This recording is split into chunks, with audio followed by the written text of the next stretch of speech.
dia mbola faletrany miaraka amintsika ao anatin'izao fotoana foy izay fampahirezantsika amin'ny alalan'ny tenin'Andriamanitra izao a hivavaka isika. Jehovahandriamanitra iray eo dia misaotra ny ohatran'izay. Andriamanitra be fitiavana sy be famoram-po ary mbola vonona anoro lalana anay mba hanananay fiadanam-po. Teninao no manambara mandrakariva hoe mila mivavaka amin'ny firenena izahay mba hiadanany, fa raha miadana izy dia miadana koa izahay. Angatahany aminao dia mifanainao masina no hiaso anatin'ny fon'ny vahoakanao, mba tsy hijery zavatra hafa ankoatra ny fitaraina no anatrehanao manoloana dia zavatra misy. Kanefa na inona zavatra ankatahanay rehefa tsy mankatony teninao izahay dia tsisy azonao atao. Mandraha fo aminay tompo ary mitenena aminay. Dia aseho etrany voninahitra ho ray eo amin'ny anaranao Jesosy. Amen. Faly miarabantsika amin'ny anaran'i Jesosy manonona ny fahasoavana sy ny fiadanan'ny tompo amintsika mandrakariva.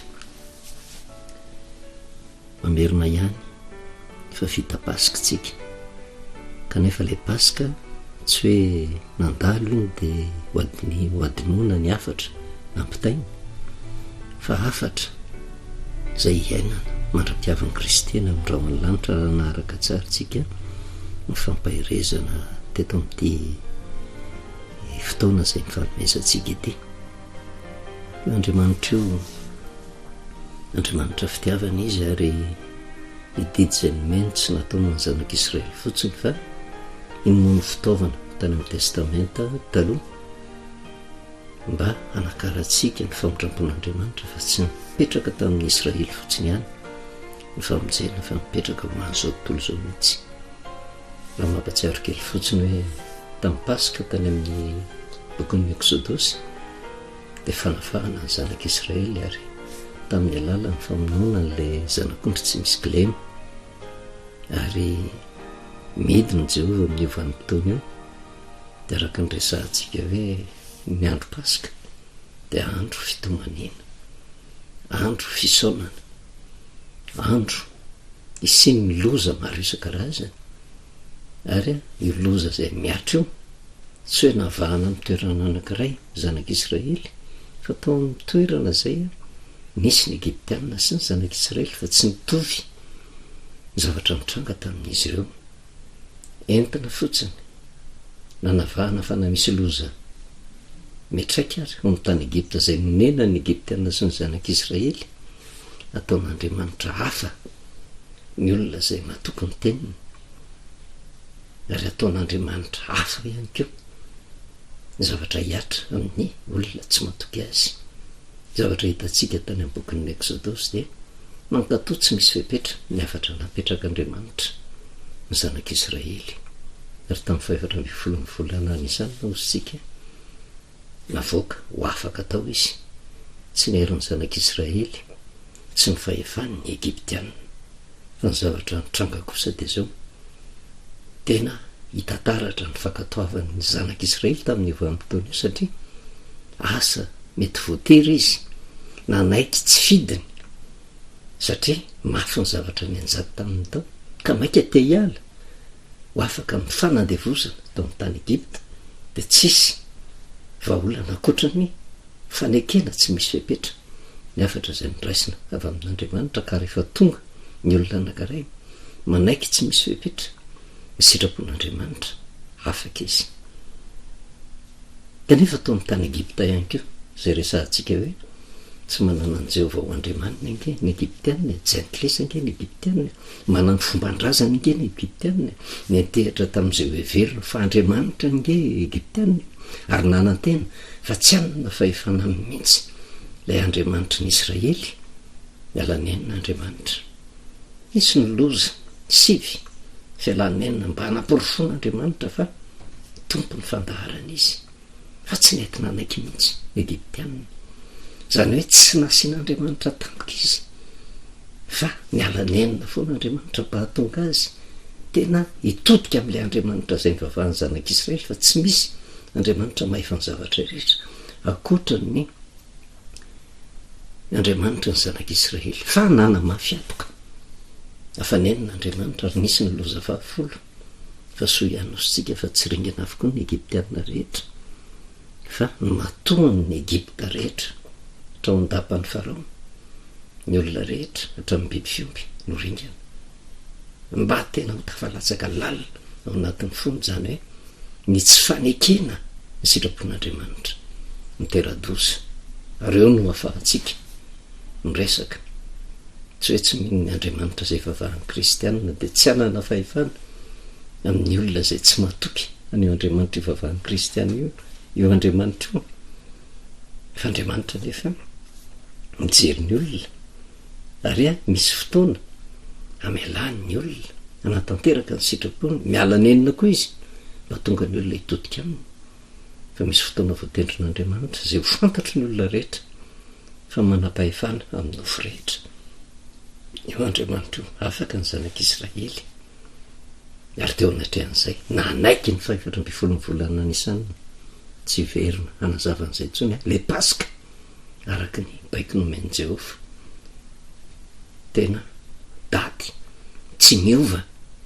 ary baiko nomen'Andriamanitra mba ho tanterahana satria tombontsoa lehibe ny fanekenana izy io fanafahana ny zanak'Israely ho afaka teo ambany fanandevozana fanafahana ny zanak'Israely teo ambany vahoany firenendehibe ary teo anatrehan'izay na tsy ninitsy nanaiky raha le firenendehibe zay tsisy fa ny egiptianina rehefa tonga 14 volana Nisanina voatery tsy maintsy nanaiky ary io le resantsika hoe lasa tery vai manta avy amin'i Jehova na tonga ny farao miteny hoe mandehany ianareo mandeha amin'izay 14 volana Nisanina vanim-potoana fanafahana nandalo tamin'izany tsika rehetra kanefa hitatsika fa ny paska zay manerina n'izao tontolo izao misy paska samy hafa fa ina moa ataontsika andeha fanometsiny ve tsy hitako manambara ny marina fotsiny mety amintsika dia raha izy tsy mety amintsika tsy manenina fa ny zavatra tsara ho fantatritsika tsy hoe paska ny kristianina fotsiny ny tandremana amin'ny andro ray sanatria fa paska fiainana zay tena mianjady eo amin'ny fiainan'ny olona andavanandro miditra antsehatra fon'Andriamanitra tsy amin'ilay andro voatendry ivavahana fotsiny fa miditra antsehatra eo amin'ny fiainana ary nofon'ny olona fa saingy ny olona ndraray manjeny ny andro lava manoloana an'izay afaka ny zanak'Israely ary zay foto-kevitra izay no nentsika dia rehefa taty amin'ny testamenta vaovina ny zavatra mitranga io koa le paska zay resantsika hoe raha vao miresaka hoe paska dia misy fahafatesana ao misy fahoriana ao misy famonoana ao andro fisaonana ao sika andro fahoriana zany hoe Andriamanitra mampitodika ny olona ny tenany manoloana ny toe zavatra mitranga hoe tsy tonga tao ho azy ny loza sy ny fahoriana rehentsika ombeny fa misy antony avokoa ary raha vao manodidina ny paska eo dia tadidio fa misy zavatra hampatsiarovin'Andriamanitra manoloana ny toe zavatra misy dia hitantsika manerina n'izao tontolo izao talohan'ny paska tao anivon'ny paska ary aorianan'ny paska tsy mijanona izay le zavatra mampisaintsaina mampikorotan-tsaina izay fa mitanjona ankendren'Andriamanitra amin'izay dia hampitodika ny olona aminy mandrakariva satria ao anatin'izany nafahan'Andriamanitra miditra antsehatra manavaka ny olona tena manompo azy ary ny olona tsy manompo azy tsy mitovy zay mety ho fiafaran'ireo maty Jesosy Kristy ary hitantsika ny hafatra zay napetrany hoe Andriamanitra naneraka ny zanaka ho eto amin'izao tontolo izao tsy hanameloka izao tontolo izao fa mba hamonjy izao tontolo izao tsy hitsara n'izao tontolo izao fa mba hitondra famonjena ho an'izao tontolo izao tsy mijanona fotsiny ho amin'ny zanak'Israely fa nitatra hatramin'ity izao tontolo izao ty mba ho fantatry ny olona fa ny Andriamanitra nary tokotrana tanany ilay Andriamanitra ao anatin'ny baiboly ilay Andriamanitra neteran'ny zanak'Israely ny dimbiasan'ny kristianina amin'izao vanim-potoana izao ny vavahan'ny kristianina rehetra dia maso mandidy manerina n'izao tontolo izao ary ny paska zay nomeny tamin'ny alalan'i Jesosy dia paska ho an'izao tontolo izao hitondra fanafahana ho an'izao tontolo izao dia tahaka ny zavatra mitranga tany amin'ny tany Egipta ihany afaka ny zanak'Israely satria nankatony tenin'Andriamanitra kanefa tsy mbola voavonjy isika fa afaka fotsiny izy kanefa rehefa afaka izy manana safidy izy na andeha ankato ny tenin'andriamanitra na tsy fa mbola ho hitantsika moa fa tsy nieritreritra intsony ny zanak'Israely ny fahagagana lehibe nataon'andriamanitra tamin'ny nanavahana azy fa vo afaka de tonga tamin'ny fomanonana tamin'andriamanitra le toe-tsaina ny ainana atao amin'ny tany Egipta ihany ny ainany satria olona afaka ka rozy ny lazaintsika hoe rehefa afaka zay manana safidy anao zay tiatsika atao. Tonga koa Jesosy Kristy de mety hafahafa miafatra zay nomenantsika satria ho an'izao tontolo zao nafatesany tamin'ny 14 volana Nisana niditra tao amin'ny Pasika maty Jesosy Kristy zay niresahantsika ary famarinana ara-baiboly ny Pasika de andro saona, Pasika de andro fahoriana. Ny zavatra tsikaritra amin'io de misy famonoana, misy fidradradradrana kanefa ety ivelany eny keo de misy fahafatesana, misy ady, misy fahoriana, misy tsy fandriampahalemana. Nisy talohan'ny Pasika, misy teo anivon'ny Pasika ary mbola mitohy aorianan'ny Pasika. Fa rehefa tena haitsika mandinika ny soratra masina tsy mitsahatra zay loza minatambo mitranga ety amin'ity izao tontolo zao ty zay nanoloran'ny Kristy ny ainy fa mandra-piavin'ny Kristy eny amin'ny rahany lanitra de zao zany foana no rehantsika ary zay no mahatonga ny Korintianina voalohany toko fa 2 zay niresahantsika 9:20 hoe fanaovinana nareo mihinany tomofo tony sy misotro amin'ny kapoka manambara ny fahafatesan'ny tompo ianareo mandra-piavina zay le fahafatesan'ny tompo manambara fa Pasika mandra-piavin'ny Kristy, manambara fa fahoriana, fijaliana, loza mandra-piavin'ny Kristy fa ty tadio ataon'Andriamanitra miavaka ny olona tena manompo azy tahaka ny zanak'Israely loza nge tao amin'ny tany Egipta fa ny zavatra mitranga nefa narovana ny zanak'Israely. Toraka zany ko ety amin'ity zao tontolo zao ty mandre ady sy filazana ady avetsy averoa korotana satria ny olona ndraindray tsy matoky an'Andriamanitra fa ataon'Andriamanitra hafa kosa zay rehetra tena matoky azy ka mankatony teniny ary zay miantso atao amintsika andao rery olona iverina amin'Andriamanitra ka raha Pasika nomena ny zao tontolo zao zavatra mitranga olona afaka zany zao tontolo zao olona afaka na mino an'Andriamanitra na tsy mino an'Andriamanitra olona afaka mandra-piavin'ny Kristy eny amin'ny rahany lanitra olona afaka mandra-piavin'ny Kristy eny amin'ny rahany lanitra satria maty Jesosy Kristy ho an'izao tontolo zao ka raha maty izy afaka fa zay fahafahan'zay tsy midika vovontsy ary miporofo fa olona afaka tsika toko samy afaka manao zay tiany atao daholo ny olona rehetra manerina n'izao tontolo zao hoe ady isan-karazany sasany tady fandriampahalemana satria manany safidiny eo nivon'ny fiangonana koa satria olona afaka de samy manao zay tiany atao ao ny tena makatony famorina ny teny soratra masina ao mini mandany tenin'Andriamanitra fa saingy olona afaka satria afaka manao zany fa ny zavatra mampatahotra de ty tsy tompon'ny farantsika fa ny safidy zay raisitsika de misy vokany avokoa fa ny azo antoka fotsiny de zao olona afaka zao tontolo zao afaka zao tontolo zao olona afaka ny firenetsika ary eo nefa ny mila manontany tena manoloana an'izay fahafahan'izay olona afaka ny fiangonana jereo vo ny fiangonana nge tsy mitovy hevitra samy manany famarinana fikiriny kanefa inona ny zavatra mitranga oza lazay ny mpanao abolany hoe saiky tsy tanterahana vetivety ozy ny famalina ny ratsy atao zany ny kirizan'ny olona amin'ny fanaovan-dratsy mamindra fo io Andriamanitra hoe avelany anana safidy ny olona anapa-kevitra anararoatra ny fahafahana satria nahoana efa maty Jesosy efa olona afaka kanefa afaka fotsiny mandritry ny tombonandro mpahavelomana afaka fotsiny mandra-piavin'ny Kristy eny amin'ny rahany lanitra fa ny eo ambadika zay tsy eritreretin'ny olona ary zay fahafahan'izay nefa tsy hoe amin'ny andro ray fotsiny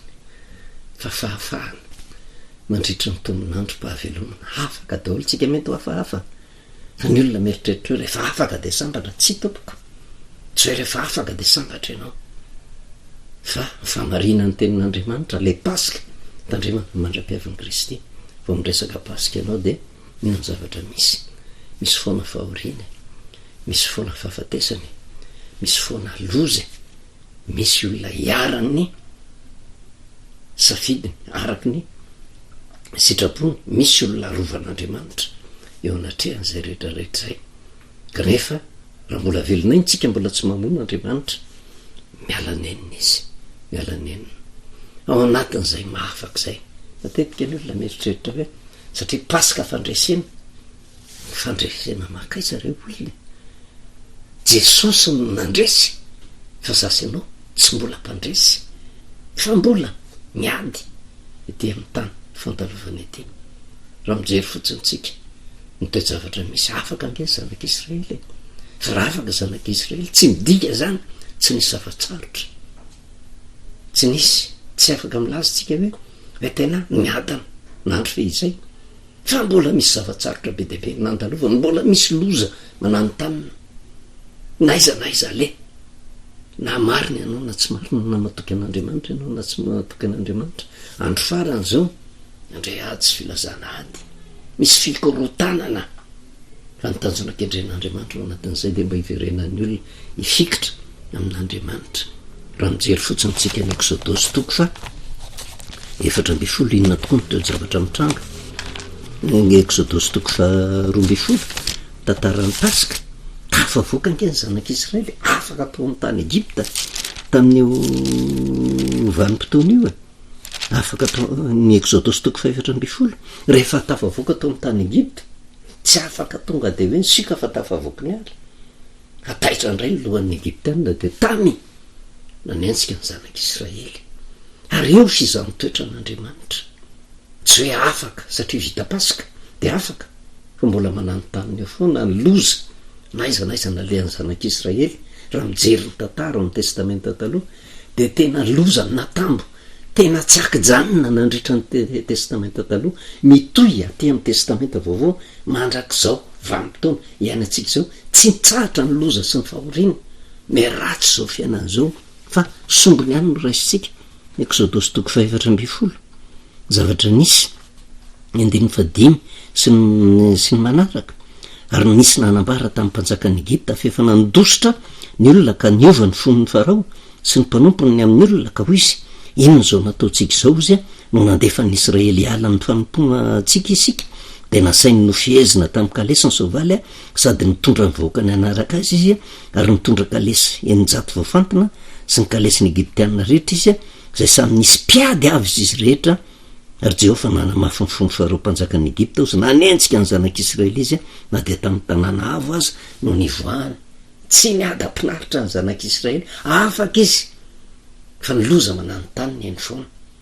Kanefa ny afatra zay niraisitsika tamin'ny farany fa mbola hiverenantsika iny de naty amin'ny Petera voalohany toko fa 2 17 ka hatramin'ny 19 antonona am'izao vanim-potoana zao fa inona ny zavatra ambara. Ary no mitompo de maneke zay rehetra voatendrin'ny olona na ny mpanjaka satria ambony izy na ny mpanapaka satria nirahana hamaly zay nanao ratsy izy, fa opidera zay manao ny tsara, fa toy izany no sitrapon'Andriamanitra hampanginana ny tsy fahalalan'ny olona adala amin'ny fanaova-tsoa. Fa olona afaka ianareo sy nefa aza mitondra ny fahafahanareo ho fanaronana ny ratsy, fa toy ny mpanompon'Andriamanitra. Olona afaka ianareo kanefa zay fahafahanareo zay ozy de zao aza entina ho fanaronana ny ratsy, fa toy ny mpanompon'Andriamanitra. Zany hoe raha mahatsapa fa afaka, natsapa fa manana an'le afatra lehibe, tena mino an'Andriamanitra, mino ny Pasika, olona afaka de ny zavatra atao maneke ozy, maneke zay rehetra voatendrin'ny olona, zay rehetra voatendrin'ny olona,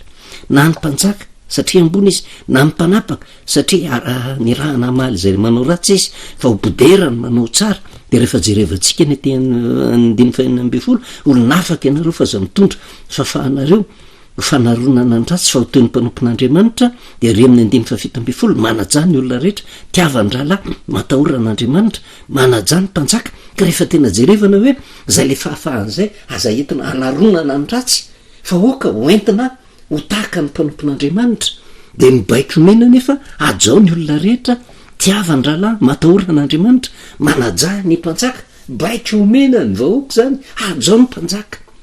fa tsy anjarantsika amin'izay koa no hijery ny toetra ny olona manodinidana atsika fa afatra ho an'ny isam-batan'olona koa io, afatra ho an'ny mpanjaka io, afatra ho an'ny fahefana zay misy io, afatra ho an'ny tompon'andraikitra misy manerana ny firenena ho anivony fiangonana, afatra ho an'ny isam-batan'olona io, afatra ho an'ny kristianina io, ho afatra koa na de ho an'ny olona tsy manaiky. Ny andriamanitra zay vavahan'ny kristianina tahaka ny nisy tao amin'ny tany Egipta hoe oka andeha homendriky ny mampanompon'andriamanitra. Fa ny zavatra manaitra hoe no ny tompo de manaiky izy rehetra voatendrin'ny olona. Tsika zany tsy mahazo mandà fa tsy misy fahefana araka ny hitantsika tany amin'ny Romanina 13:10 tafapetraka afa-tsy zay voatendrin'andriamanitra na ny mpanjaka satria ambony izy, na ny mpanapaka izy satria ny rahana amaly zay manao ratsy izy de mibaraingo mipetraka zay tokoa ve nitranga le mpanjaka zay napetraka tena mpanompon'andriamanitra ve, le mpanjaka zay napetraka tena ny rahana tokoa ve amaly zay manao ny ratsy, le mpanjaka zay napetraka tena bodera zay manao ny tsara ve izy, tena nana afaka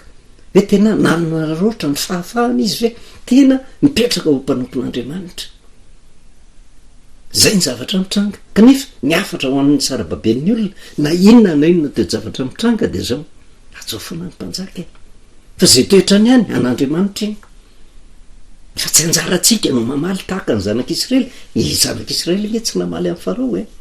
zanak'Israely nge tsy namaly ny Egiptianina zanak'Israely mentehitra tamin'andriamanitra tany ny vanim-potoana voalohany nafahany tao amin'ny tany Egipta.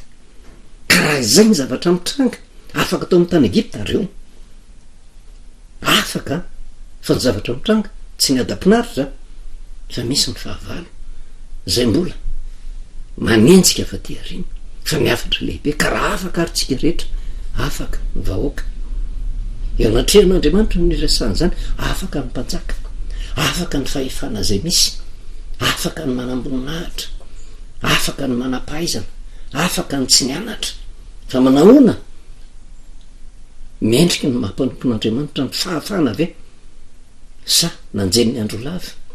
tsy nieritreritra fa andriamanitra ny tompony teny farany. De zay no mahatonga amin'ny Paoly teny fampieritreretana hoe tsy hoe andeha hijery olona ka andeha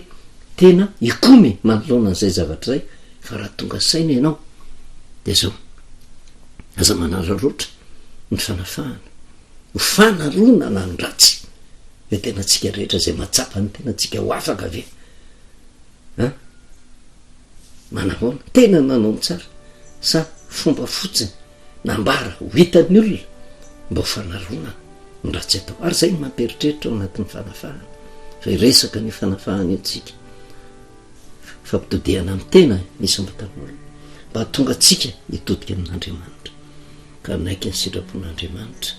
mba mendrika ny tena mpanompon'Andriamanitra fa ny zavatra manaitra nefa de ty 17 manajany olona rehetra tiavany ralahy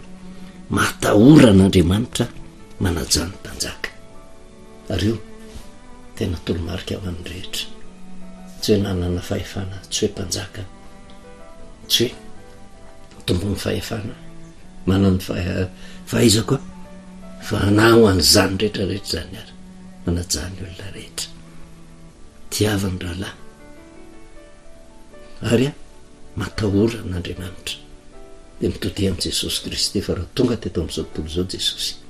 tsy zakany olona zay fitiavana natolon'izay ny tiany olona rehetra hatramin'ny olona farany zay ratsy Jesosy fa inona ny vokany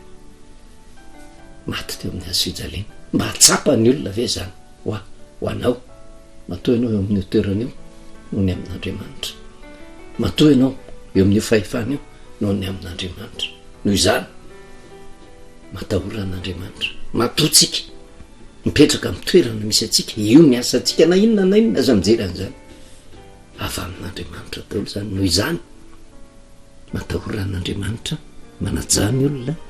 tiavany ralahy manajany mpanjaka osy voninahitro an'Andriamanitra rery any kavakisika satria anao Jehovahandriamanitra reny ny tena miraisety taminay de ny feny fitiavana mampafantatra anay ny zavatra tokony ataonay fa tsy tonga anay indray fanapahan-kevitra hitady vahaolana amin'ny herin'ny tenanay fa atoky anao mandrakariva ka ho mpankatony tenanao mba hitondra hitohizany fahafahana eo amin'ny fiainanay. Misaotra indrindra ray amin'ny anaranao Jesosy, amen. Alova velomantsika amin'ny anaran'i Jesosy, manomana ny fahasoavana sy ny fiadanan'ny Tompo amintsika mandrakariva.